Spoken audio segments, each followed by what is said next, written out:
दोस्तों, हिंदू धर्म में जितनी भी तिथियां हैं उसमें से पूर्णिमा तिथि को सबसे शुभ माना गया है और हिंदू पंचांग में इसका बहुत महत्व है। पूर्णिमा का दिन कोई भी नया काम शुरू करने के लिए सबसे शुभ माना जाता है और इन सभी पूर्णिमा में शरद पूर्णिमा को सबसे खास माना जाता है। शरद पूर्णिमा सीधे तौर पर श्री कृष्ण की रासलीला से जुड़ी हुई है। ऐसा माना जाता है कि शरद पूर्णिमा के दिन ही भगवान कृष्ण ने गोपियों के साथ महारास रचाया था। कहा जाता है कि श्री कृष्णा में 16 कलाएं थी और शरद पूर्णिमा के दिन ही चांद अपनी 16 कलाओं में मौजूद रहता है, इसलिए इस दिन को महत्वपूर्ण माना जाता है। आइए जानते हैं कि साल 2024 में शरद पूर्णिमा किस दिन पड़ रही है और साथ ही जानेंगे खीर रखने का समय।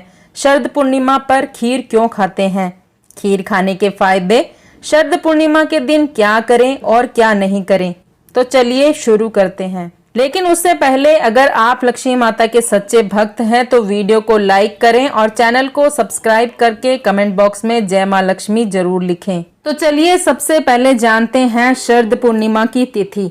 शरद पूर्णिमा की शुरुआत 16 अक्टूबर की रात 7:56 पर हो जाएगी और इसका समापन अगले दिन 17 अक्टूबर की शाम को 4:37 पर होगा। इस दिन रात में चंद्रमा की पूजा की जाती है और प्रसाद में खीर खाई जाती है। चूंकि एक शुभ घड़ी है, ऐसे में पूरे विधि विधान से इस पूजा को करने का शुभ परिणाम लोगों को मिलता है और जीवन की परेशानियों से छुटकारा मिलता है। शरद पूर्णिमा पर क्यों खाते हैं खीर? शरद पूर्णिमा के दिन खीर खाना बहुत शुभ माना जाता है। कहा जाता है कि इस दिन किसी भी नए कार्य की शुरुआत करना बहुत लाभदायक सिद्ध होता है। कहा जाता है कि पूर्णिमा की रात को चांद अपनी पूरी 16 कलाओं से युक्त होता है। ऐसे में चांद की किरणों से अमृत वर्षा होती है। इससे औषधीय गुणों की वजह से ही इस दिन खुले आसमान में खीर खाई जाती है। इससे हमारी सेहत बढ़िया होती है और हमें सभी बीमारियों से छुटकारा मिल जाता है। शरद पूर्णिमा के दिन करें ये काम। नंबर 1, शरद पूर्णिमा की रात में सुई में धागा पिरोने का अभ्यास करने की भी परंपरा है। इसके पीछे कारण ये है कि सुई में धागा डालने की कोशिश में चंद्रमा की ओर एकटक देखना पड़ता है, जिससे चंद्रमा की सीधी रोशनी आंखों में पड़ती है। इससे नेत्र ज्योति बढ़ती है। नंबर 2, शरद पूर्णिमा पर चंद्रमा को अर्घ देने से अस्थमा या दमा रोगियों की तकलीफ कम हो जाती है। नंबर 3, शरद पूर्णिमा के चंद्रमा की चांदनी गर्भवती महिला की नाभि पर पड़े तो गर्भ पुष्ट होता है। नंबर 4, शरद पूर्णिमा की चांदनी का महत्व ज्यादा है। इस रात चंद्रमा की रोशनी में चांदी के बर्तन में रखी खीर का सेवन करने से हर तरह की शारीरिक परेशानियां दूर हो जाती है। नंबर 5, इन दिनों में काम वासना से बचने की कोशिश करनी चाहिए। उपवास, व्रत तथा सत्संग करने से तन तंदुरुस्त, मन प्रसन्न और बुद्धि प्रखर होती है। शरद पूर्णिमा के दिन ना करें ये काम। शरद पूर्णिमा की रात में तामसिक भोजन और हर तरह के नशे से बचना चाहिए। चंद्रमा मन का स्वामी होता है, इसलिए नशा करने से नकारात्मकता और निराशा बढ़ जाती है। शरद पूर्णिमा के दिन खीर रखने का समय। 16 अक्टूबर को शरद पूर्णिमा का चंद्रोदय शाम को 5:05 पर होगा।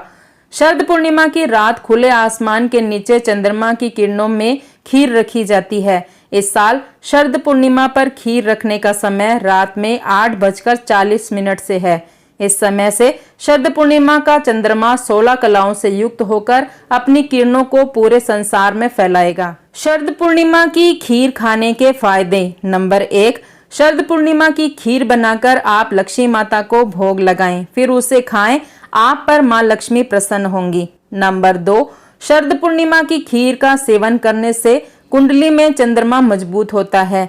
दूध, चीनी और चावल तीनों ही चंद्रमा से जुड़ी वस्तुएं हैं। यदि आप शरद पूर्णिमा पर खीर बनाकर दान कर दें तो आपकी कुंडली का चंद्र दोष दूर हो सकता है। नंबर 3, धार्मिक मान्यता है कि शरद पूर्णिमा की रात चंद्रमा की किरणों में अमृत के समान औषधीय गुण होते हैं। चंद्रमा की किरणें जब खीर में पड़ती है तो वह खीर भी अमृत के गुणों वाली हो जाती है। शरद पूर्णिमा की खीर खाने से व्यक्ति सेहतमंद होता है और त्वचा की चमक बढ़ती है। नंबर 4, शरद पूर्णिमा की खीर खाने से मन और शरीर दोनों ही शीतल होते हैं। यह कई रोगों में लाभदायक माना जाता है। नंबर 5, यदि आप शरद पूर्णिमा पर चांदी के बर्तन में खीर को चांदनी में रखते हैं तो इसके सेवन से रोग प्रतिरोधक क्षमता में वृद्धि होती है। नंबर 6, शरद पूर्णिमा की रात चंद्रमा अपनी 16 कलाओं से पूर्ण होकर अमृत की वर्षा करता है। श्रीमद् भगवत महापुराण के अनुसार चंद्रमा को औषधि का देवता माना जाता है। दोस्तों, वीडियो में दी गई तमाम जानकारी जन रुचि को ध्यान में रखकर दी जा रही है। ज्योतिष शास्त्र और धर्म के उपाय और सलाहों को अपनी आस्था और विश्वास पर आजमाएं। वीडियो का उद्देश्य मात्र आपको बेहतर सलाह देना है। इस संदर्भ में हम किसी प्रकार का कोई दावा नहीं करते। आज की हमारी वीडियो आपको कैसी लगी हमें कमेंट करके जरूर बताएं। अगर आपको हमारी वीडियो अच्छी लगी तो कमेंट बॉक्स में जय मां लक्ष्मी जरूर लिखें। माता लक्ष्मी आप पर सदैव अपनी कृपा बनाए रखें। वीडियो के अंत तक बने रहने के लिए धन्यवाद।